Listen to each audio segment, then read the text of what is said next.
day I learned the value of wearing a lab coat. "Not all chemists wear white coats," said the poster I used to look at during my science classes in high school. I remember the poster well. It had a female scientist taking photographs of penguins in the Antarctic. It was an exceptional marketing exercise from the Royal Society of Chemistry to change the way people felt about chemistry. It's very true, not all chemists wear white coats, and, ironically, some of those that needed to wear them weren't too keen either.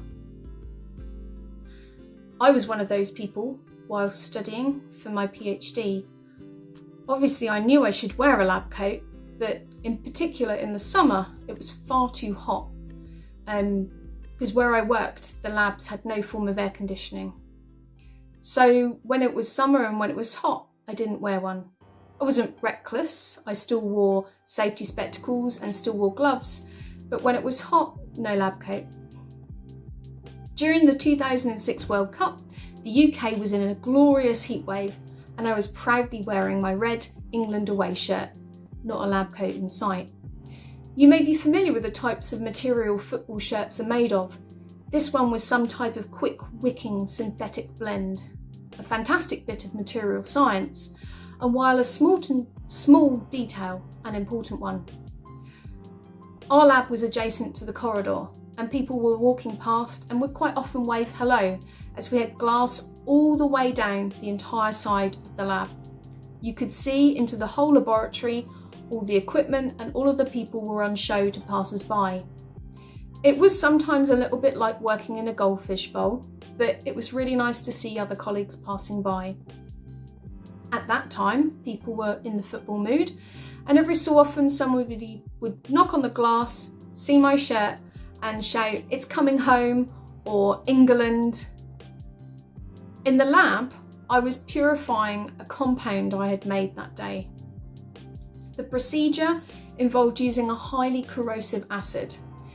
As the acid was so strong, I only needed a little tiny bit, and the plan was to measure it by sucking the acid into a syringe with a needle, one like you would find in a hospital.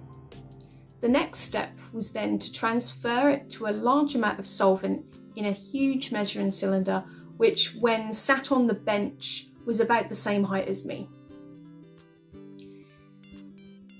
This particular acid fumes when it meets the air, and as soon as I opened the bottle, I could instantly smell the harsh vinegary scent.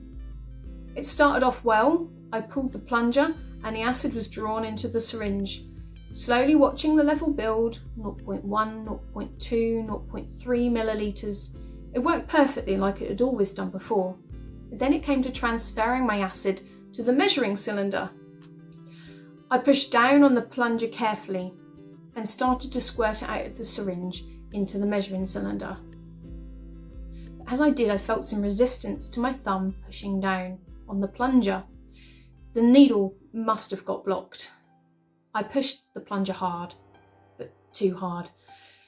Instead of a gentle drip of acid into the measuring cylinder, the needle projected right off the end of the syringe, and with the blockage now gone, my thumb pushed uncontrollably forward, projecting the corrosive acid off the side of the measuring cylinder, and then it splattered all over my face, my arms, and also my precious England shirt.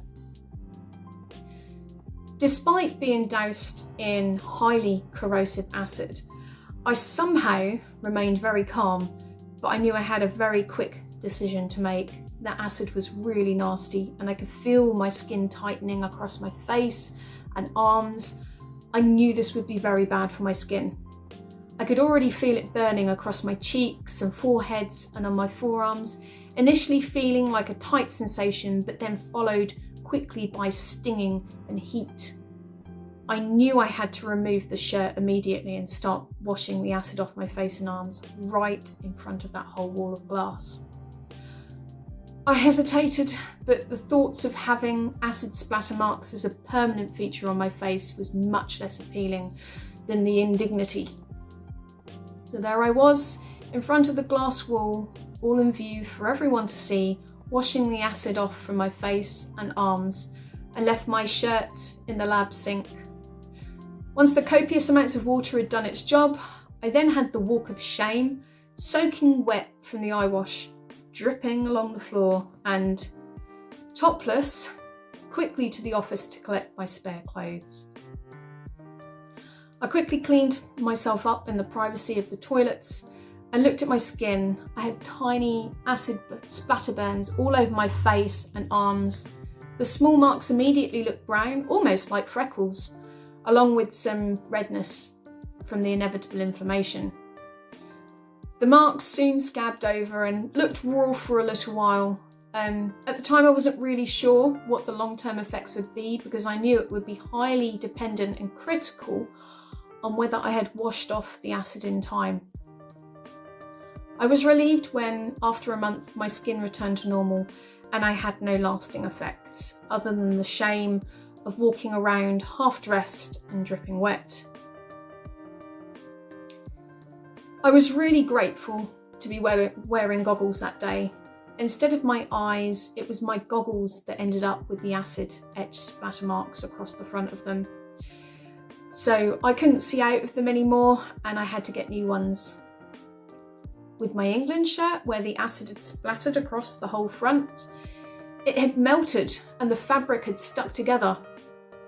I still have the shirt, washed of course, but the splatter marks remain as a reminder to this day. Needless to say, since that incident, I now always wear a lab coat and always ensure that others in my vicinity do the same. Not all chemists wear white coats, is what the poster and slogan said. But now I always follow up with, but some absolutely need to.